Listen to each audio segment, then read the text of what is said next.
የምሬት ቤትም ሆነ መሬት ለገዛችሁ ጓደኞች በሙሉ ይድረስ የቪዲዮ ሁላችሁም ላይክ ሼር ማድረጋችሁን አትርሱ። ባካችሁ ቪዲዮ ለሁሉም እንዲደርስ ፈልጋለሁ። ላይክ እያደረጋችሁ ጀምሩ። ስትገቡ በላይክ ይሁን። ሰላም ሰላም፣ እንዴት ናችሁ? ውድ የተከበራችሁ ቤተሰቦች ደህና ናችሁ ወይን? ያለው እግዚአብሔር የተመሰገነ ይሁን። እናንተም በያላችሁበት ዓለም ቅርንጫፍ እንደየሳታችሁ አቆጣጠር የነጋባችሁም የመሸባችሁም የረፈደባችሁም ሰላማችሁ በክርስቶስ ብዝት ተርፍርፍ ይበልኝ እላለሁ። ምክንያቱም ከምንም ነገር በላይ ሰላም ይቀድማል። ሰላም ከሌለ ሁሉም ነገር ከንቱ ነው። እናንተ ቤተሰቦች የእውነት ሰላም ነው ለሰው ልጅ የሚያስፈልገው ቅድሚያና ሰላማችሁ ይብዛላለሁኝ። በቀጣይ ወደ መረጃ ሳቀናላችሁ። ይህን ቪዲዮ ሁላችሁም በላይክ ጀምሩት። ለሁሉም እንዲደርስ ፈልጋለሁ። ለሁሉም እንደኔ አይነት ጓደኞቼ በምሪት ላይ ቦታ መሬት ለገዛችሁ እንደዚሁም ቤት ለገዛችሁ በሙሉ ወሳኝ መረጃ ነው። ወሳኝ መረጃ ማለት ነው። ማስተካከል ያለባችሁ ነገር አለ። ይሄንን ነገር ፈጥናችሁ ካላስተካከላችሁ ጉድ መሆናችሁ ነው ጓደኞቼ። ስለዚህ እናንተ የተጠቀማችሁበት ደግሞ ለሌሎችም እንዲጠቅም ላይክ ሼር እያደረጋችሁ ለሌሎችም አድርሱ። ለጓደኞቻችሁ ንገሯቸው። አደራ ነው የምጀምረው። መልእክቴን ሲጀምር በአደራ ነው። እንግዲህ በዛሬው ቀን የተሰማው ነገር እውነት ለመነጋገር በግሌ በመጀመሪያ ደረጃ በጣም እንደነገጥኩት ይሄን መረጃ እንደደረሰኝ ከዋናው ከቦታው ነው የደረሰኝና በጣም ደንግጫለሁ። ስለ እውነት ማለት ነው። እንዲህ ምንድነው በቃኛ ምንድነው እየተካሄደ ያለው ብዬ ሁላ ግራ ግብት ያለኝና ታውቃላችሁ፣ ከዚህ ቀደም ብዙዎቻችን ጉድ ሆነናል። ብዙዎቻችን አልቀሰናል። ራሳቸውን ያጠፉን ብዙ ልጆች አሉ። ሜዳ ላይ የቀሩ ቤት ኖሯቸው ለዘመናት ለ30-20 ዓመት ኖረውበት ነገር ግን አሁን በተለያየ ምክንያት ቤታቸው ፈርሶባቸው ሜዳ ላይ የወጡ ብዙ ጓደኞቻችን ቤተሰቦቻችን አሉ እና በዚህ አዝነናል።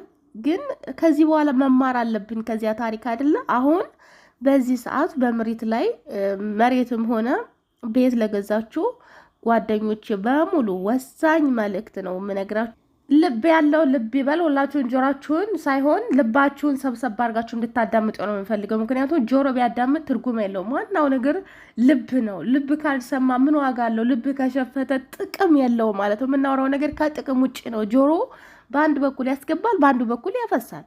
ስለዚህ ዋናው ነገር ለሰው ልጅ ልብ ነውና ልባችሁን ሰብሰብ አድርጋችሁ ስጡኝና ለትንሽ ደቂቃ ይችን መልእክቴን ላልሰሙን ማሰምታችሁ እናንተም በዚህች መልእክቴ እንድትጠቀሙ ፈልጋለሁኝ። በዛሬው ቀን እንግዲህ ያው ከዚህ በፊት ብያችኋለሁኝ፣ ብዙዎቻችን ጉድ ሆነናል፣ አልቀሰናል፣ አንብተናል። በዛሬው ቀን የተሰማው ነገር እጅግ በጣም አስደንጋጭ ነገር ነው። ቢሆንም እንድትደናገጡ አልፈልግም። ሁሉም ነገር መፍትሄ አለው ማለት ነው። መፍትሄ የሌለው ነገር ሞትና ሞት ብቻ ነው። ሁሉም ነገር ምድር ላይ የተፈጠረ ነገር ሁሉ መፍትሄ ያለው እግዚአብሔር እኛ ማንችለውን ነገር አይሰጠንም እና ቢሆንም በዛሬው ቀን የተሰማው እንደነገርኳችሁ ነው። ከዚህ በፊት ብዙዎቻችን አንብተናል፣ አልቀሰናል። ዛሬ ደግሞ አዲስ ተሰማ የተባለው ነገር በጣም ነው የሚያሳዝነው። ቢሆንም ግን ቤተሰቦች ይችን ወሳኝ ነገር በማስተካከል እራሳችሁን ከእንደዚህ አይነት ጉዳት እንድታደጉ አደራ እላለሁ። ምክንያቱም እንደው ታውቃላችሁ እኛ ብዙዎቻችን በሚባል ደረጃ በጣም እንሰራለን፣ ገንዘብ እናገኛለን። ያገኘናትን ገንዘብ ደግሞ በአግባቡ ነው የምንይዘው። ከያዝም በኋላ ግን ወደ ሀገራችን ስንልክ ብዙዎቻችን የት እንደምናሳልፈው እንኳን አናውቅም ማለት ነው። አብዛኞቻችን እኔ አንድ ጓደኛ አለችኝ 12 ዓመት ሙሉ ብሯ ባንክ ውስጥ ነው ያለው ማለት ነው። አሁን በቅርብ እንደውም ለሱ ጉዳይ ብላ ሄዳ አስተካክላን የመጣችሁ የሚገርማችሁ ነገር እና በጣም ብዙ ልጆች አሉ ማቃቸው። ባለፈው እንደውም አንዷ ምንድን ያለችኝ 43,000 ድርሃም የላኩት የዛሬ 4 ዓመት ነው ያለችው። 43,000 ድርሃም ልካ በድርሃም ማለት ነው። ነገር ግን ብሩ ባንክ ውስጥ ነው ያለው እስከዛሬ ድረስ። አሁን ምንም ጥቅም የለውም። በቃ ብሯ ሞቷል። ምንም ሊገዛላትም ሊያደርግላትም አይችልም። እሷ ራሱ በጣም ተጸጽታ ነበር ስታወራ የነበረው እና በጣም ብዙ ልጆች በሚባል ደረጃ ይሰራሉ፣ ብር ያጠራቀማሉ። እዚህ እኮ ብራቸውን ጥርቅምቅም አድርገው እዚህ እኮ ቢይዙት እኮ ጥቅም አለው እኮ። ነገር ግን አገር ልከው ባንክ ውስጥ ቁጭ የሚያደርጉት ነገር በጣም ትልቅ ኪሳራ ነው ማለት ነው። እንደዚህ ቤተሰቦቻቸው ራሱ ለምን እንደማይመክሯቸው እኔ ግራ ግብት ነው የሚለኝ። እውነት እኔም በቅርብ ነው እንድችን ነገር ይችን ሙድ የነቃሁባት ማለት ነው። እና ቤተሰቦቼ ይችን መልእክት ሳስተላልፍ በጣም በደስታ በኩራት ነው። ምክንያቱም ይሄንን መልእክት አስተላልፌ ምናልባት አንድ ሰው ቢነቃ፣ ሁለት ሰው ቢነቃ ለእኔ ትልቅ ነገር ነው። የሰው ልጅ ይደክማል፣ ይጥራል፣ ይግራል። ለውጥ ከሌለ ግን በጣም ያሳዝናል። ጉልበታችን ያልቃል፣ እንደክማለን። የሆነ ቀን አሁን የዛሬ 4-5 ዓመት የምንሰራው ሁኔታና ዛሬ የምንሰራው ነገር መቼም ለውጥ አለው። ከጊዜ ወደ ጊዜ የሆነ ለውጥ አለን በራሳችን ላይ፣ በሰውነታችን፣ በፊዚካላችን፣ በብዙ ነገር ለውጥ እየተለወጥን፣ በፀጉራችን፣ በብዙ ነገር መቼም ለውጣችሁን ራሳችሁ ላይ ታዩታላችሁ ብዬ አስባለሁና እኛ ሰዎች ነን። የሆነ ቀን ደግሞ ጭራሽ እንደክማለን። ነገር ግን አሁን በወጣትነታችን ሰርተን ብራችንን የት እንደምናደርገው ካላወቅን ሁሉንም በቃ በየዋህነት የምንመራ ከሆነ በጣም የሚያሳዝን መጨረሻ ነው የሚኖረንና እህቶች እባካችሁን ማለት ነው ከዚች ቀን ጀምሮ ሁላችሁም ብልጥ ሁኑ። ሶሻል ሚዲያ ላይ የተስፋፋበት ሰዓት ነው። ሁላችንም ልንማር ይገባል። ከሰው ብዙ የሚያስተምሩ ሰዎች አሉ፣ በጣም ብዙ ማለት ነው። እነዛን ሰዎች እያየን መማርና መለወጥ አለብን ማለት ነው። ባንክ ውስጥ ብር ያስቀመጣችሁ በዚህ ሰዓት ብራችሁ እየሞተ ስለሆነ እባካችሁን ተጠንቀቁ። ከዚህ በኋላ ብር ባንክ ውስጥ አታስቀምጡ ማለት ነው። ቦታ ግዙ፣ መሬት ግዙ፣ ምሪት ቦታ ግዙ። ምንም አዲስ ነገር የለም ስለ ምሪት ቦታ። በዚህ አጋጣሚ ቤተሰቦች እናንተንም ፕራንክ ስቲል አድርጋችሁ ለመጀመሪያ ጊዜ ብዬ ነበር መግቢያው ላይ የገባሁት፣ ግን አልቻልኩበትም። ግን ዋናው መልእክት ላባስተላለፍ ያሰብኩት ምንድን ነው፣ ያው እንደዚያ ብዬ ጀመሬ እስቲ በዚያውም ፕራንክም ላድርጋቸው፣ በዚሁም ደግሞ እግረ መንገድን ይሄን መልእክት ልንገራቸው። ምክንያቱም አብዛኛው ሰው ይሰራና በቤት ኪራይ እንደዚህ ሆነብኝ፣ እዚህ ቦታ ተከራይቼ ብዙ ማውቃቸው ጓደኞች አሉ ማለት ነው። ሄደው ቤት ኪራይ ውስጥ ናቸው። ቤት ኪራይ ተራ ቤት የሚባለው በአሁን ሰዓት 9,000 10,000 ነው። ከዚህ በታች ቤት ኪራይ የለም ማለት ነው። ይህም ዝም ብሎ አልጋ መዘርጊያው ምናምን መቼም ነፋስ ይገን ታዩታላችሁ ብዬ አስባለሁ። አልጋ የምትዘረጋበት መፈናፈኛ የላት። አልጋዋን ብቻ ቁጭ አርጋችሁ ሜትር ከ50 አርጋ ወደዚህ የምትንቀሳቀሱበት የለም። ሳሎን ሶፋ እንኳን አይችልም። ሶፋውን ራሱ እንትኑን ወንበሩን አነባብራ ነው የምትኖረው። ይሄ ነው ፍሪጅና ሶፋ አስቀምጣ ቲቪ ስታንድ። ከዛም በኋላ ምንም መረማመጃም የለም። 9,000 10,000 አገራችን ላይ ኑሮን እያያችሁ በዚህ ደረጃ የምትሞኙ ሰዎች ግን ደህና ናችሁ? እኔ በጣም ነው የምታሳዝኑኝ። በጣም ማለት ነው በጣም ከልቤ እዝንላለሁ። ምክንያቱም ከሄደው ኑሯቸው በጣም ተሳቀው የሚያለቅሱ ልጆችን ሳይ ወይኔ ጉዴ። በለቅሶ የሚመጣ ለውጥ የለም ጎበዝ። ተለወጡ፣ ተማሩ ጓደኞቼ። እንማር፣ ከሰው እንማር፣ ከጠንካሮቹም እንማር፣ ከሚያለቅሱትም ሰዎች እንማር። እነሱ ምን ሆነው ነው ያለቀሱት? እኔስ ምን ማድረግ አለብኝ? እነሱ ዛሬ ምን እንደማንኛውም ሰው ሰርተዋል እኮ 8 ዓመት 9 ዓመት ሰርተው ግን ዛሬ እያለቀሱ ነው። ብራችን ተወስዶብን፣ ብራችን እንደዚህ እኮ ነው፣ በአግባቡ ባለመያዜ ነው ዛሬ እንዲሆንኩት። ዘመድ ሁሉም በቃ አንዷም ምንድን ያለችው መጀመሪያ አገር እንደገባው ሰሞን ፋሲጋ ነበር የሚሉኝ። አሁን ስሜም ተቀይሮ ወደ ፋሲጋ ሆኛለሁ።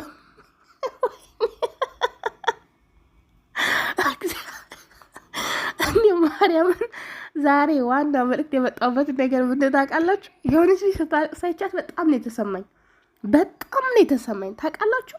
እጅ እግሬ ተሳሰረ ብላ ስታለቀስ ማለት ኑሮውን ሁሉን ነገር ነበራት እኮ ሰርታ ነበር እኮ። ነገር ግን አያያዙን ባለማወቋ ነው። አረ ኑሮ ይግባችሁ ጓደኞቼ፣ ኑሮ ይግባችሁ። አንዳንድ ሰዎች እኔን እንደ ጋዜጠኛ እንደምናምን የምታዩ ሰዎች አላችሁ ወይ? ብዙ የተለያዩ ሀሳብ አስተያየት ኮመንት የምሰጡኝ። እኔ በነገራችን ላይ እዚህ ጋር ሀሳብ አስተያየት መጥቼ እንደ ማንኛውም ሰው ሼር የማደርግ ሰው ነኝ።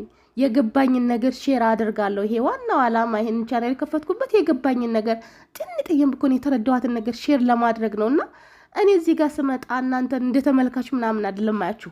ጓደኞቼ ናችሁ፣ ቤተሰቦቼ ናችሁ። እኔ ልክ ቤተሰቦቼን እንደማወራው በቃ የቅርብ ሰው እንደማወራው ነገር ነው ማወራችሁ፣ ወዲ ውስጥ ያለውን ነገር ማለት ነው። ገብቷችኋል?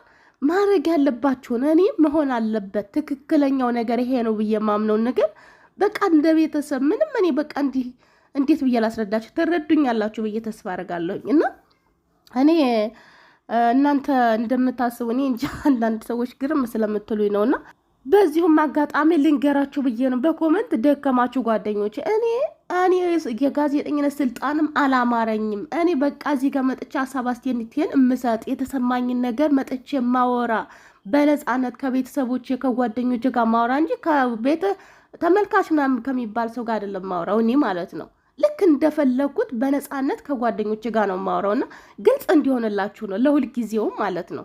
ጓደኞች እንግዲህ ወደ መጣውበት ሳቀናላችሁ። መግቢያው ላይ ስለ ምሪት ቦታ የሚስተካከል ነገር አለ ምናምን ያልኳቸው ምንም የሚስተካከል ነገር የለውም። ምሪት ቦታ አንድ ጊዜ የተመራ ቦታ ስለሆነ የሚስተካከል ነገር የለውም።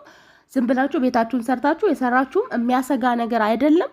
ያልሰራችሁም ደግሞ ሰርታችሁ ካሆኑ እዚሁ ሆናችሁ ባላችሁበት ሆናችሁ ሰርታችሁ ቤታችሁን አስተካክላችሁ ሂዱ። 10 ጊዜ የምትመላለሱ ሰዎች እውነት እንደኔ ሀሳብ አንድ ጊዜ ሰርታችሁ ሀሳባችሁን ጥቅልል አድርጋችሁ ብትሄዱ ጥሩ ነው። ግን ስትሰሩ ምንድነው እየሰራችሁት ያላችሁት ገንዘብ የት ነው ያለው? የት ነው ያለው ገንዘባችሁ? ባንክ ከሆነ ያለው ምንም ጥቅም የለው። ወይንም ያላችሁበት ቦታ በእጃችሁ ይዛችሁት ቁጭ በሉ፣ ምንም ችግር የለውም። ምንዛሬ በጨመረ ቁጥር ገንዘባችሁ ራሱ እዚሁ ተቀምጦ እየሰራ ስለሆነ የሚያስጨንቅ ነገር አይደለም።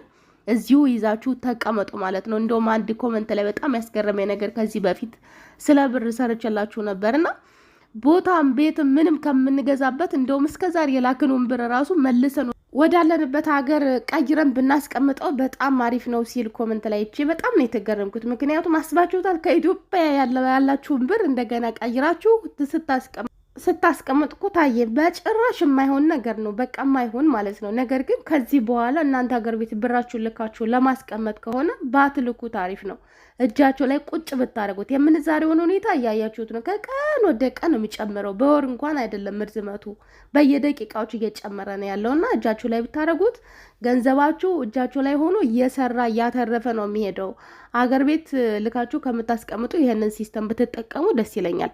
አንዳንድ ጓደኞቼ ምክንያቱም ከዚህም በፊት ኮመንት ላይ ስላየሁ ነውና ፈጣሪ ሀገራችንን ሰላም ያድርግልን። ዋና የሀገር ሰላም ነው። ፈጣሪ ሀገራችንን ሰላም ያድርግልን። ከሀገር ሰላም ይበልጥ ነገር ምን አለ? ሀገራችን ሰላም ስላልሆነች እኮ ነው። ሀገራችን ሰላም ብትሆን እኮ እኛም እኮ እንደ ማንኛውም ሰው ሀገር ላይ ሰርተን መኖር እንችላለን። ግን ሀገራችን ሰላም አይደለችም። እና ለምንድን ነው ስለ ብር የምታስቢው? ሁሌ ስለ ብር ምናምን አይነት ኮመንት ሀሳብ አስተያየት በጭንቅላታችሁ ውስጥ የሚኖር አንዳንድ ሰዎች መኖራችሁ አይቃርም። እና በዚሁ ግልጽ ላድርግላችሁ፣ ስለ ብር አወራለሁኝ፣ ሁሌ ያወራለሁ ስለ ብር። ምክንያቱም እኔ ገብቶኛል፣ ሲስተሙ ገብቶኛል፣ የኑሮ ሁኔታ ተረድቼዋለሁ። ነገር ግን አንዳንድ ጓደኞች ያልተረዱ ጓደኞች እንደሚኖሩ 100% እርግጠኛ ነኝ። እኔ አሁን መጀመሪያ ጊዜ ቦታ የሆነ ነገር ግዙልኝ ስል ቤተሰብ አይ ችግር የለውም ገንዘብሽ ይቀመጥልሽ መሬት አያስፈልግም ሲሉኝ፣ እኔ ግን እምቢ አልኩኝ። ለምን? ጓደኛዬ ወሎ ላይ ገዝታ በ3 እና በ4 ወር ነው 300 ሺህ ብር ያተረፈችው ማለት ነው። በ3 እና በ4 ወር ልዩነት ያንን ነገር ተነገረችኝ። ወዲህ እኔ ለረጅም ጊዜ ባንክ ነበር ብር ማስቀምጠው ማለት ነው። ያቺ ነው ያለችኝ 5-10 ግን ከዛም በኋላ እኔም በጣም ከሷ ተማርኩና እኔም ተለወጥኩኝ። ቦታ በቀን በቀን ነው እየጨመረ ያለው። ሁሉ የሀገራችን የኑሮ ሁኔታ ታዩታላችሁ። ምንም በቃ የሚደበቅ ነገር አንዳንድ ጊዜ ራሳችን እናታልላለን። አንዳንዶቻችሁ ከሀገር ቤት ከመጣችሁ በኋላ እዚህ ስትደርሱ ፍቅር ነው የሚያጫውታችሁ። በቃ ሌላው ነገር ምንም ማለት አይደለም። አገር ስትገቡ ገንዘቧን ስታጧት ካልሆነ በስተቀር የማይገባችሁ ሰዎች አላችሁ። ነገር ግን ያ ነገር ከመሆኑ በፊት ከወዲሁ ብትማሩ በጣም ደስ ይለኛል። እኔ የገባኝንና የተረዳሁትን ነገር ለጓደኞቼ ለአንድ ሰውም ቢሆን ለሁለት ሰውም ቢሆን መናገር አለብኝ ማወቅ አለበት በሚለው ነው እንጂ እኔ ለራሴ አውቄበታለሁኝ።